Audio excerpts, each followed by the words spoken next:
Hello everyone, welcome to chemistry class. তাহলে আমরা atomic structure পড়ছিলাম এবং অ্যাটমিক স্ট্রাকচার পড়তে পড়তে আমরা অ্যাটমের যে স্ট্রাকচার সেটা সম্পর্কে একটা প্রপার আইডিয়া পেয়েছিলাম রাদারফোর্ডের অ্যাটমিক মডেল থেকে, তাই না?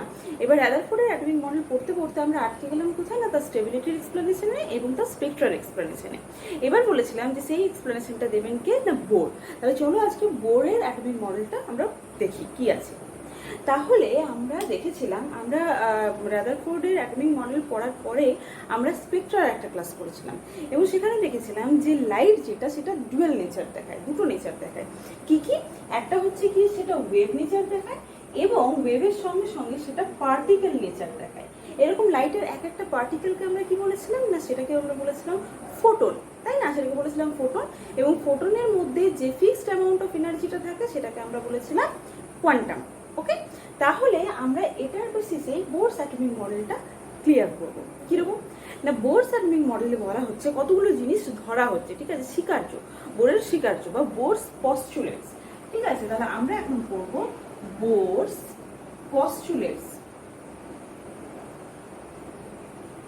বোরস পস্টুলেটস, এই পস্টুলেটে কি বলা হচ্ছে? এখানে তিনটে কথা মেনলি বলা হবে। সেটা কি কি না, প্রথমে বলা হচ্ছে যে ইলেকট্রনগুলো, হ্যাঁ, নিউক্লিয়াসকে কেন্দ্র করে, এটা যদি পজিটিভ চার্জযুক্ত নিউক্লিয়াস হয়, নিউক্লিয়াসকে কেন্দ্র করে বৃত্তাকার কক্ষপথে ঘুরে বেড়ায়, যেটা রাদারফোর্ড বলেছিলেন সেটা সত্যি কথা, উনি মেনে নিলেন এবং বললেন যে এই ইলেকট্রনগুলো এই যে কক্ষপথে ঘুরে বেড়াচ্ছে, এই যে অরবিটগুলোতে ঘুরে বেড়াচ্ছে, এইগুলোতে ওরা ফিক্সড ভাবে ঘুরে বেড়াবে, মানে স্থায়ীভাবে ঘুরে বেড়াবে। মানে যে ইলেকট্রনটা এখানে ঘুরবে, এই কক্ষপথটাতে ঘুরবে, সেই ইলেকট্রনটা সারা জীবন এখানেই ঘুরবে, সে কখনোই জাম্প করে এখানে আসবে না, ঠিক আছে? যে ইলেকট্রনটা এখানে ঘুরবে, সে সারা জীবন এখানেই ঘুরবে, সেও জাম্প করে কখনো এখানেও যাবে না, এখানেও যাবে না। মানে এই বৃত্তাকার কক্ষপথগুলিকে বলা হয় স্থায়ী কক্ষপথ। মানে ইলেকট্রনগুলো নিউক্লিয়াসকে কেন্দ্র করে ওই এক একটা স্থায়ী বৃত্তাকার কক্ষপথেই ঘুরে বেড়াবে। মানে যে ইলেকট্রনটার যে কক্ষপথটা বরাদ্দ আছে সেই কক্ষপথটাতেই ঘুরে বেড়াবে, সে কখনো ওই কক্ষপথটা ছেড়ে অন্য জায়গায় যাবে না, ঠিক আছে? এবং ওই কক্ষপথে ঘোরার সময় সে যখন এই কক্ষপথটাতে ঘুরবে, তখন দেখো ইলেকট্রনের একটা নির্দিষ্ট ভর আছে, তো মাস আছে, যেটাকে আমরা এম দিয়ে ডিনোট করি এবং মাসটা কত আমরা দেখেছিলাম, ঠিক আছে? তাহলে আমরা বলছি যে ইলেকট্রনের মাস সাপোজ এম, ঠিক আছে? এবং মনে করো কোনো একটা মানুষ যদি একটা সরলরেখা বরাবর দৌড়ে যায়, তার তো একটা বেগ থাকে, তাই তো? বেগটাকে আমরা কি বলি? ভি। কেন বলছি না, মানুষটা সরলরেখা বরাবর ছুটে যাচ্ছে। সে যদি সরলরেখা বরাবর না ছুটে, সে যদি বৃত্তাকার পথে ঘুরতে থাকে, ছুটে বেড়াতে থাকে, তখন তার ভেলোসিটি কি হবে? তখন একটা তার বেগ তো আছে, কেননা বৃত্তাকার যখন পথে যখন ঘুরছে, তখন দেখো যখন এখানে ছুটছে তখন তার অভিমুখ এই দিকে, সে যখন এখানে ছুটছে তখন তার অভিমুখ এই দিকে, যখন সে ছুটতে ছুটতে এখানে আসছে তখন তার অভিমুখ এই দিকে, ঠিক আছে? এগুলো সব ভেক্টর পড়ার সময় তোমরা দেখতে পাবে। তো এখন আপাতত একটু নলেজে রাখো যে যখন সে কোনো একটা বিন্দুকে কেন্দ্র করে সে যখন ঘুরে বেড়ায়, কোনো একটা মানুষ যদি ছুটে বেড়ায়, তখন তার ভেলোসিটি ভি তো বটেই, কিন্তু তাকে এরকম সরলরৈখিক ভেলোসিটি বা লিনিয়ার ভেলোসিটি আমরা বলতে পারি না। তখন তাকে আমরা অ্যাঙ্গুলার মোমেন্টাম বলবো। তখন তাকে আমরা কি বলবো না, অ্যাঙ্গুলার মোমেন্টাম বলবো, ঠিক আছে? অ্যাঙ্গুলার মোমেন্টাম কেন বলবো না, দেখো সে একটা অ্যাঙ্গেল বরাবর ছুটছে কিনা। মনে করো এখান থেকে সে এখানে আসবে, তখন তার অ্যাঙ্গেলটা কত? এত। অ্যাঙ্গেলটা যখন এখান থেকে মনে করো এখানে ছুটে চলে এলো, অ্যাঙ্গেলটা কত? এত। মানে প্রত্যেকটা অ্যাঙ্গেল বরাবর সে চেঞ্জ করছে। যখন কোনো একটা ব্যক্তি সরল রেখা বরাবর ছুটে যায়, মনে করো এখান থেকে ছুটে এখানে গেল, মানে এ স্থান থেকে ছুটে বি স্থানে গেল, তখন তার ডিসপ্লেসমেন্ট কতটা হলো, সরণ কতটা ঘটলো না, এ থেকে বি মনে করো এটা 10 মিটার ঘটলো, মনে করো সাপোজ 10 মিটার, ঠিক আছে? এটা হলো। কিন্তু যদি সে কোনো একটা জিনিসকে কেন্দ্র করে, কোনো একটা বিন্দুকে কেন্দ্র করে ছুটতে থাকে, তখন তার ডিসপ্লেসমেন্টটা কেমন হবে না, তখন তার ডিসপ্লেসমেন্টটা এরকম হবে, ঠিক আছে? এরকম ভাবে মানে অ্যাঙ্গেল ওয়াইজ ডিসপ্লেসমেন্ট হবে, এখান থেকে এখানে আসছে, এখান থেকে এখানে যাচ্ছে, এরকম করে অ্যাঙ্গেল ওয়াইজ তার ডিসপ্লেসমেন্ট হচ্ছে, তাই না? তাহলে এটাকে আমরা বলছি অ্যাঙ্গুলার ভেলোসিটি। ওকে, অ্যাঙ্গুলার ভেলোসিটিকে আমরা ওমেগা দিয়ে ডিনোট করি, এটাকে ওমেগা বলবো। ওকে, তো ওমেগা দিয়ে ডিনোট করি, ওমেগা ইজ ইকুয়াল টু হচ্ছে ভি ইন্টু আর। তাহলে ভিটা না হয় বুঝলাম তার ভেলোসিটি, লিনিয়ার ভেলোসিটি। মানে সে যদি লিনিয়ার পথে ছুটতো তাহলে তার যে বেগটা হতো, এই বেগটাই এখানে, ঠিক আছে? সেই বেগটা নিয়ে ওখানে ছুটছে। আর আরটা কি, আরটা হচ্ছে এই নিউক্লিয়াস থেকে, মানে তার ওই সেন্টারটার থেকে সে যে পাথটাতে ছুটছে, যে অরবিটটাতে ছুটছে, তার ডিস্টেন্স মানে রেডিয়াস। ওকে, তাহলে ভি ইন্টু আর এটা হচ্ছে ওমেগা, এটাকে কি বলবো, অ্যাঙ্গুলার ভেলোসিটি। ওকে, তাহলে ইলেকট্রনটা যখন কোনো একটা অরবিটে ঘোরাফেরা করবে, ছুটবে, তখন তার ভেলোসিটিকে আমরা কি বলবো, তার ভেলোসিটিকে বলবো অ্যাঙ্গুলার ভেলোসিটি, মানে omega is equal to V into R. মনে থাকবে? ওকে, এবার মনে করো যে মানুষটা ছুটছিল সেই মানুষটার নিজের তো একটা ভর আছে, তাই না? ভরটাকে আমি কি দিয়ে ডিনোট করছিলাম, এম ভি, এবং তার ভেলোসিটিটা কি ছিল, এই যে 10 মিটার। তাহলে তার অ্যাঙ্গুল, মানে মনে করো লোকটার মানে ওয়েটটা হচ্ছে গিয়ে, মাসটা হচ্ছে গিয়ে 60 কেজি। ওকে, 60 কেজি, এবং সে ছুটলো কতটা না 10 মিটার। তাহলে 10 মিটার, তাহলে তার মাস ইন্টু তার বেগ, ঠিক আছে? এই দুটোকে যখন আমি গুণ করে দিলাম, তখন আমি কি পেয়ে গেলাম বলতো, মোমেন্টাম। মোমেন্টাম, ওকে, মানে মাস ইন্টু ভেলোসিটি, এটাকে আমরা বলছি মোমেন্টাম। তাহলে মাস ইন্টু অ্যাঙ্গুলার ভেলোসিটি, এটাকে আমরা কি বলবো, অ্যাঙ্গুলার মোমেন্টাম। ওকে, তাহলে অ্যাঙ্গুলার মোমেন্টাম, অ্যাঙ্গুলার মোমেন্টাম, তাহলে আমরা বলছি অ্যাঙ্গুলার মোমেন্টাম। তাহলে অ্যাঙ্গুলার মোমেন্টাম কথাটার মানে কি, মানে ভরবেগ, ঠিক আছে? ভরবেগ, ভরবেগ মানে হচ্ছে গিয়ে ভর ইন্টু, এখানে বেগটা হচ্ছে গিয়ে ওমেগা, কেননা ইলেকট্রনটা নিউক্লিয়াসকে কেন্দ্র করে সে একটা সার্কুলার পাথে ঘুরে বেড়াচ্ছে, তাই না? তাহলে সার্কুলার পাথে যদি ঘুরে বেড়ায়, মনে করো এটা নিউক্লিয়াস, নিউক্লিয়াস থেকে তার রেডিয়াসটা কত হবে, আমি ধরে নিচ্ছি আর। ওকে, এবং তার ভেলোসিটিটা হচ্ছে গিয়ে ওমেগা। তাহলে আর ইন্টু আর, আর পাথে ঘুরছে, এবং মানে আর রেডিয়াসে ঘুরছে, এবং তার ভেলোসিটিটা হচ্ছে গিয়ে অ্যাঙ্গুলার ভেলোসিটি, তাহলে ওমেগা। ওকে, আর এই ইলেকট্রনটার একটা মাস আছে, সেটা হচ্ছে গিয়ে এম। তাহলে angular momentum is equal two কি বলবো, এম ইন্টু ওমেগা, তাই না? ওমেগা হচ্ছে ভেলোসিটি, মাস ইন্টু ভেলোসিটি। তাহলে এম ইন্টু ওমেগার জায়গায় আমি কি লিখবো, ভি ইন্টু আর। ওকে, তাহলে আমি লিখতে পারি এম ভি আর। তাহলে বোরের ফার্স্ট পস্টুলেটে আমরা বলছি যে ইলেকট্রনটা নিউক্লিয়াসকে কেন্দ্র করে একটা নির্দিষ্ট কক্ষপথে ঘুরে বেড়াবে, এবং ওই পথে তার অ্যাঙ্গুলার মোমেন্টাম যেটা হবে, কৌণিক ভরবেগ যেটা হবে, সেটা এই কৌণিক ভরবেগটা মানে এম ভি আর, এটা হচ্ছে গিয়ে h/2π এর সরল গুণিতক। h/2π এর সরল গুণিতক, সরল গুণিতক নিয়ে একটা এক্সপ্লেনেশন দিয়েছিলাম, কি বলেছিলাম না, ডাইরেক্টলি প্রপোর্শনাল, ঠিক আছে? M V R is directly proportional to h/2π, ঠিক আছে? তাহলে অ্যাঙ্গুলার মোমেন্টাম, ওই ইলেকট্রনটার অ্যাঙ্গুলার মোমেন্টাম কত হবে না, h/2π এর সঙ্গে সরল গুণিতক হবে, ঠিক আছে? এবার প্রপোর্শনাল সাইনটা তুলতে গেলে কি দিতে হবে, M V R is equal to nh/2π, ঠিক আছে? এখানে একটা কনস্ট্যান্ট টার্ম দিয়ে দিলাম n। তাহলে এনটা কথাটার মানে কি, এন একটা কনস্ট্যান্ট, এটাও বুঝতে পারলাম, কিন্তু এনটার মানে কি, এনটা হচ্ছে এই যে দেখো নিউক্লিয়াসকে কেন্দ্র করে, এটা যে নিউক্লিয়াস যদি হয়, নিউক্লিয়াসকে কেন্দ্র করে এক একটা অরবিট আছে, তো এক একটা পাথ আছে, তাই না? সার্কুলার পাথ আছে, এই যে সার্কুলার পাথ, এইটাকেই আমি বলছি এন, ঠিক আছে? অর প্রিন্সিপাল কোয়ান্টাম নাম্বার আমরা পড়বো, ঠিক আছে? এটাই হচ্ছে এন বা principal quantum number, principal quantum number. Okay, তো এই যে n is equal to 1, n is equal to 2, n is equal to 3, n is equal to 4, এরকম করে করে আমরা পড়েছি যে নিউক্লিয়াসকে কেন্দ্র করে কটা অরবিট থাকে, 7টা থাকে। কটা থাকে না, 7টা থাকে। তাহলে n এর ভ্যালু 1 থেকে শুরু করে কতগুলো হবে না, 7 অবধি, ঠিক আছে? তাহলে ইলেকট্রনটা যে কক্ষপথে ঘুরবে, সেই কক্ষপথের সংখ্যা ইন্টু h/2π এর সাথে সমান হবে কি না, ওই ইলেকট্রনটার angular momentum. Clear? M V R is equal to nh/2π, যেখানে পাশে সবসময় ব্র্যাকেট দিয়ে লিখবে n is equal to 1 2 3 4 dot dot dot 7 অবধি। ওকে, ক্লিয়ার হয়েছে? তাহলে এটা হলো ফার্স্ট পস্টুলেট। সেকেন্ড পস্টুলেটসে কি বলছে, সেকেন্ড পস্টুলেটস বলছে যে এই ইলেকট্রনটা ওই বৃত্তাকার স্থায়ী কক্ষপথেই ঘুরে বেড়াবে, সে কখনোই নিজের কক্ষপথ ছেড়ে অন্য কোনো কক্ষপথে সরে যাবে না, ঠিক আছে? কেন যাবে না? কেননা ওই কক্ষপথগুলো হচ্ছে তার জন্য স্থায়ী কক্ষপথ ও স্টেশনারি এনার্জি স্টেট।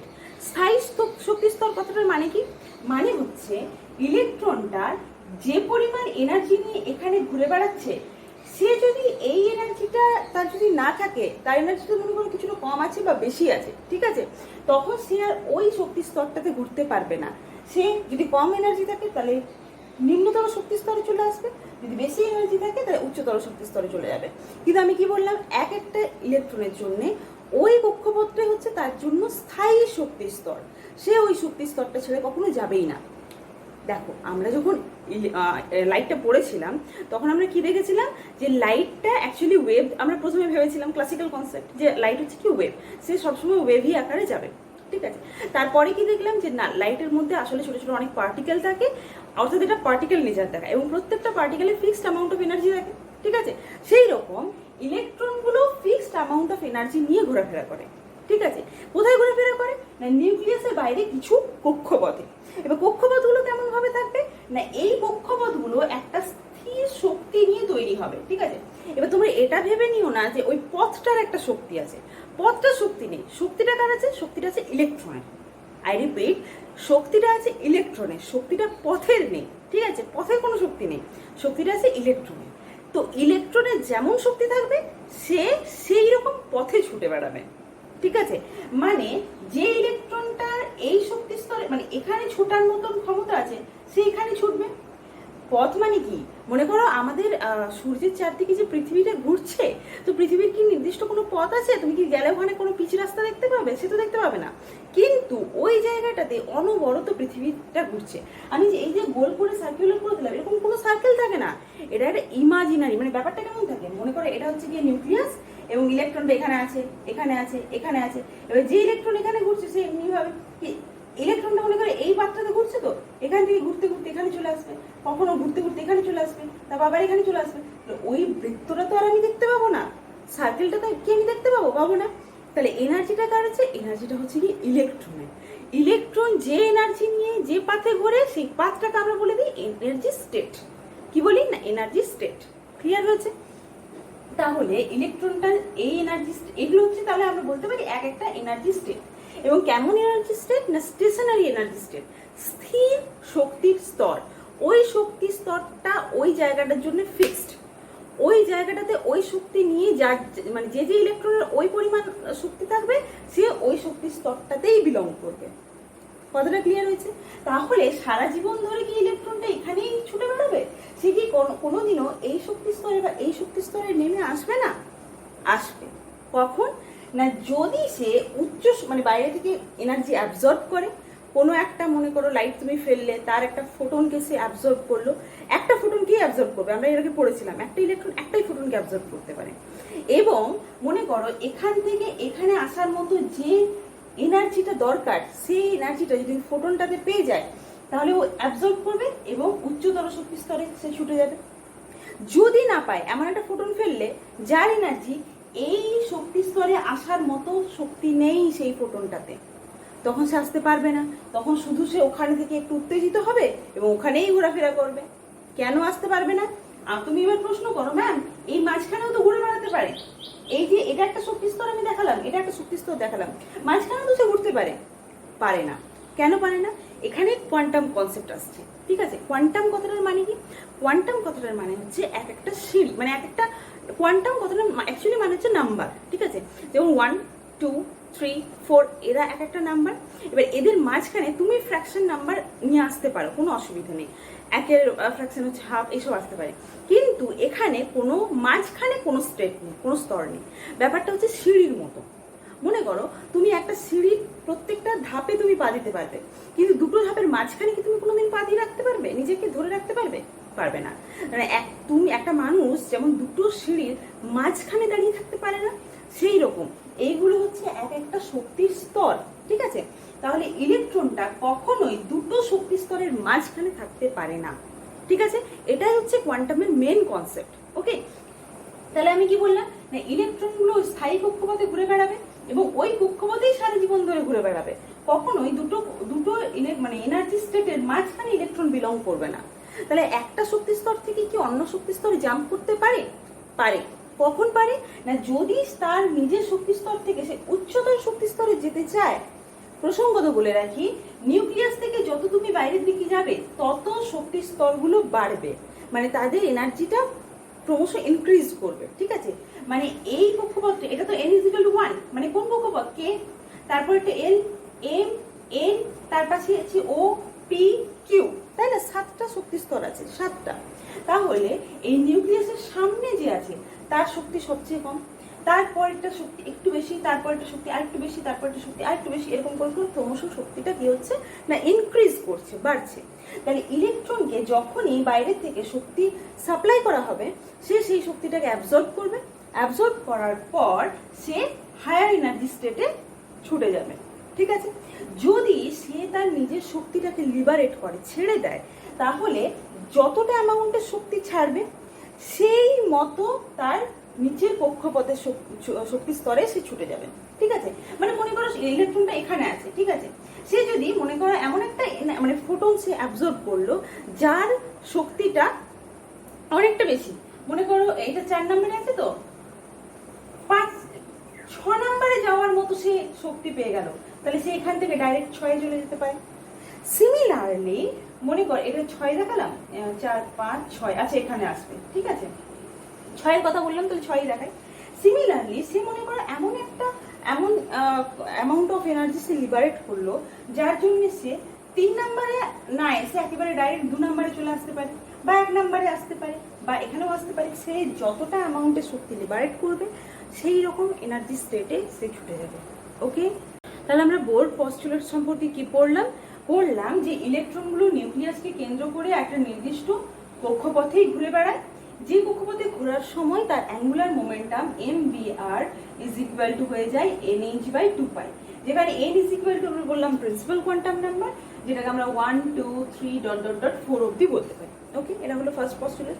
সেকেন্ড হচ্ছে ইলেকট্রনগুলো ওই নির্দিষ্ট কক্ষপথেই সবসময় ঘুরে বেড়াবে, সে ওই নির্দিষ্ট কক্ষপথ ছেড়ে অন্য কোথাও যাবে না। ওকে, সে নির্দিষ্ট কক্ষপথে যখন ঘুরে বেড়াচ্ছে ওই কক্ষপথকে আমরা বলছি স্থায়ী কক্ষপথ or stationary orbit or stationary energy state. ঠিক আছে, তো পাথগুলোর কোনো এনার্জি থাকে না, এনার্জিটা থাকে আসলে ইলেকট্রনে। ঠিক আছে, ওকে। থার্ড পস্টুলেটস আমরা কি বলছি? থার্ড পস্টুলেট বলছি যে ইলেকট্রনটা সারা জীবন ওখানে যে ঘুরে বেড়াবে তা নয়, সে জাম্প করে যেতে পারে, নিজে নিজে কখনোই জাম্প করে যাবে না। কখন যাবে? সে বাইরে থেকে যদি শক্তি গ্রহণ করে তবে সে উচ্চ শক্তি স্তরে যাবে, যদি শক্তি বর্জন করে তাহলে নিম্ন শক্তি স্তরে আসবে।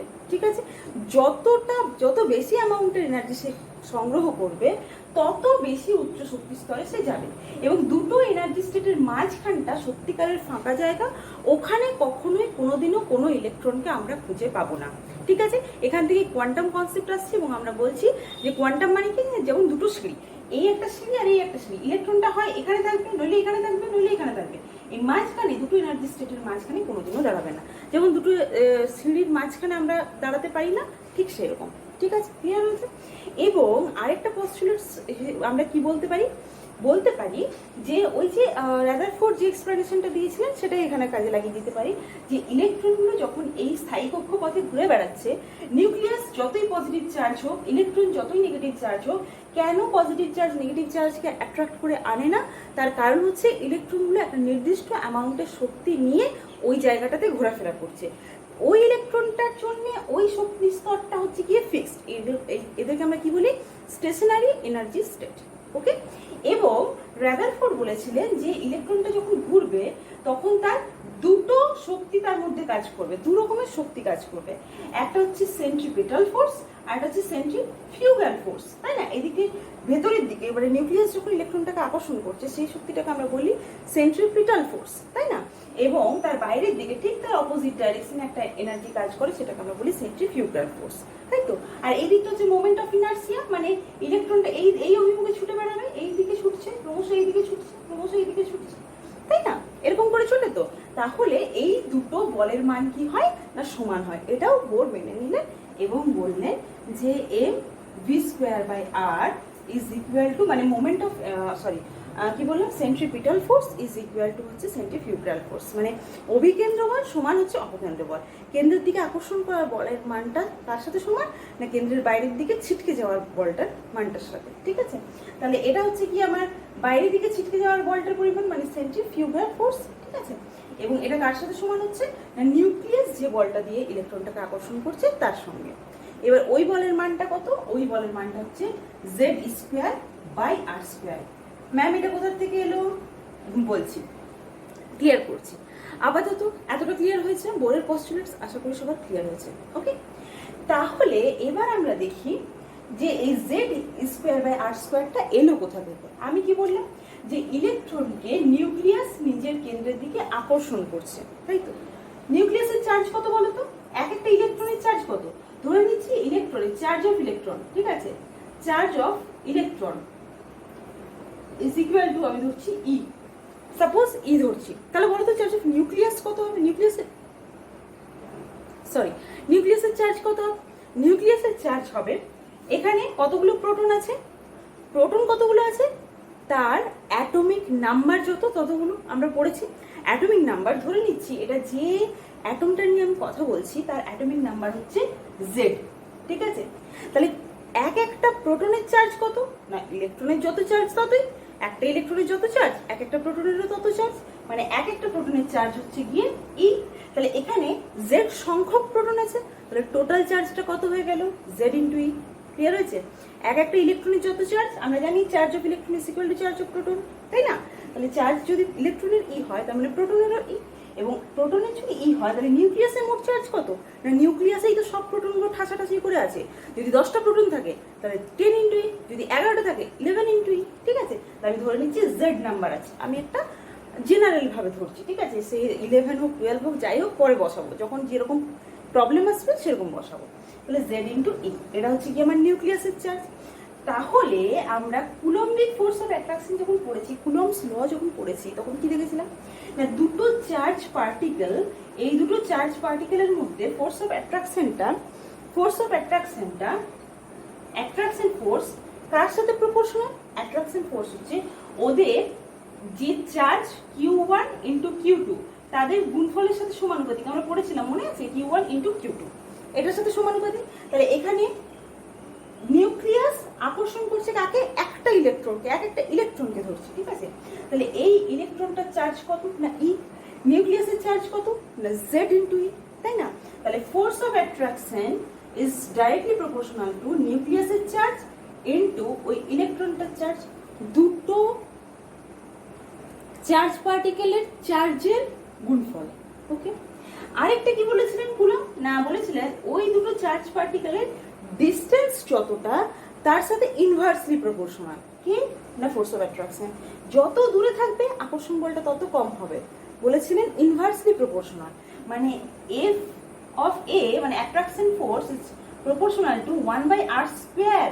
শুধুটা ইনভার্সলি প্রপোর্শনাল নয়, তার বর্গের সাথে, তার রুটের সাথে ইনভার্সলি প্রপোর্শনাল, মানে 1/r স্কয়ার। ওকে, তাহলে আমরা দেখছি কি না এফ ইজ ডাইরেক্টলি প্রপোর্শনাল, এখানে ডিস্টেন্সটা কত না তার রেডিয়াসটা, যে যে বৃত্তাকার কক্ষপথ, যে যে স্টেশনারি অরবিট, সেই অরবিটটা যা রেডিয়াস সেটাই হচ্ছে ইলেকট্রনটার সাথে নিউক্লিয়াসের ডিস্টেন্স, তাই না? যদি এই অরবিটটা নিয়ে কথা বলতাম তাহলে এটার যা রেডিয়াস হতো সেটা ধরতাম, ঠিক আছে? যদি এই অরবিটটা নিয়ে কথা বলতাম তাহলে এটার যা রেডিয়াস হতো সেটা ধরতাম। আমি একটা যে কোনো র্যান্ডম ধরে নিয়েছি এটা, তাহলে এই রেডিয়াস আমি সাপোজ ধরছি এটা আর, তাহলে এর বর্গের সাথে ইনভার্সলি প্রপোর্শনাল মানে 1/r স্কয়ার, তাই তো? তাহলে এই দুটোকে যদি আমরা একসঙ্গে লিখি তাহলে আমরা কি লিখবো? F is proportional to Z square by R square.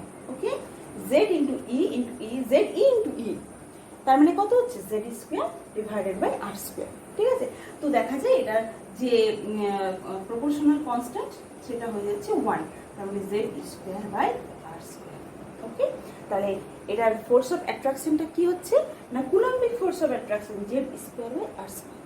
Okay, এটা তাহলে হলো force of attraction Z square by R square is equal to F square by R। এটা তোমরা ফিজিক্সেও পড়েছো যে সেন্ট্রিফিউগাল ফোর্সটা হচ্ছে কি আমার M স্কয়ার বাই R, আমরা পড়েছি তো, এটা নোট করে রাখো।